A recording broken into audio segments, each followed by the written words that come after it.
কোনো পশু যদি অসুস্থ হয় তাকেও তো ডাক্তার দেখানো হয়, আর আমাকে হয়তো তারা মৃত্যুই কামনা করেছিল আমার। আমি মেঘলাকে কোনো মতে বললাম, অনেক ক্ষুধা পেয়েছে, একটু খেতে দিবি? আমার ক্ষুধার কথা শুনে মেঘলা বলল, দেখি ঝুটা কিছু আছে কিনা। মেঘলার কথাটা শুনে বুকের ভিতরটা মুচড়ে উঠল। আমি আজ এত অবহেলিত, সব ওই নুসরাতের জন্য। একটু পর মেঘলা একটা প্লেটে কিছু ভাত, সাথে আলু ভর্তা আর ডাল দিয়ে গেল। ক্ষুধার তাড়নায় দেখার সময় ছিল না কেমন ছিল খাবারগুলো, তবে খাবারগুলো কেমন টকটক লাগছিল। এইভাবেই চলছে আমার দিন। একদিন রাতে খাবার খাইতে বসছি, এমন সময় আব্বু এলো রুমে। আব্বু বলল, রাফি প্লিজ তুই আমাদের মুক্ত কর। তোর জন্য এলাকায় যে সম্মান ছিল তা তো অনেক আগেই চলে গেছে, এখন অন্তত ঘরের শান্তিটুকুটাও কেড়ে নিস না। রাতে ঘুমানোর সময় বাবার বলা কথাটা চিন্তা করতে লাগলাম। আসলেই তো আমি তো শেষ হলাম নুসরাতের জন্য, সাথে বাবা মায়ের সম্মানও শেষ করে দিলাম। এবার তাদের মুক্ত করে দিব। যেখানে নুসরাত আমায় ছেড়ে অন্যের সাথে খুব ভালোভাবেই সংসার করছে, সেখানে আমি উল্টো। আমি আর এই বাড়িতে কাউকে আমার মুখ দেখাবো না, কিন্তু যাবই বা আর কোথায়? যেখানেই যাই, তবে আমি আমার জীবনের এই 2 বছরের গল্পটা পাল্টাতে চাই। রাতে আব্বু আম্মুর জন্য একটা চিরকুট লিখলাম, বাবা আর আম্মু, আজ থেকে তোমরা মুক্ত।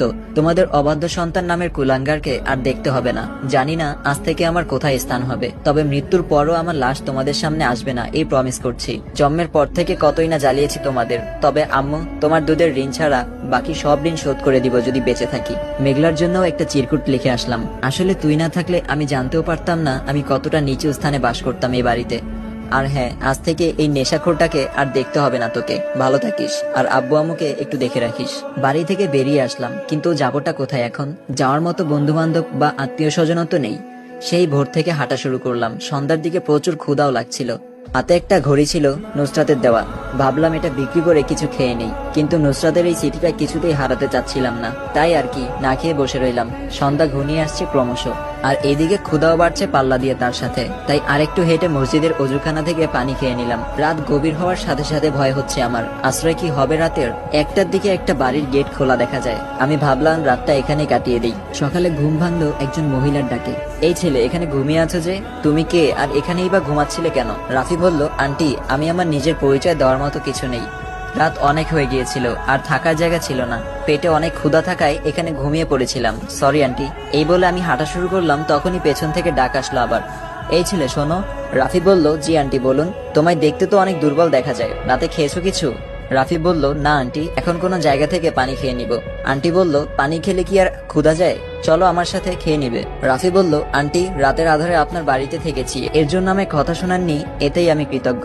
আন্টি বলল, এই বেশি কথা না বলে চলো, খেয়ে নিবে। পেটের ক্ষুধার কাছে শেষ পর্যন্ত আমাকে হার মানতেই হলো। আর কিছু না বলে ওনার পিছু পিছু বাসার ভিতরে ঢুকলাম। ভিতরটা বেশ সুন্দর। একটু পর আমায় খেতে দিল আন্টি। ক্ষুধা অনেক থাকায় প্লেটের সব খেয়ে আমি আন্টির দিকে তাকালাম। আন্টি বলল, বসো, আমি আরো নিয়ে আসছি। খাবার খাওয়ার পর আন্টি বললেন, বাবা তুমি এখন কোথায় যাবে? রাফি বলল, আন্টি জানি না কোথায় যাব। তুমি কি কাজ করতে পারবা? রাফি বলল, কেমন কাজ আন্টি? এই ধরো আমাদের বাসায় অনেক কাজই থাকে, তুমি কি করতে পারবা? রাফি বলল, হ্যাঁ আন্টি পারবো।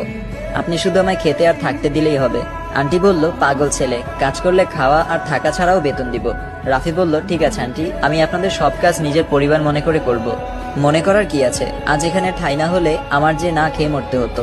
আচ্ছা আন্টি, আপনি কি একাই থাকেন এই বাড়িতে?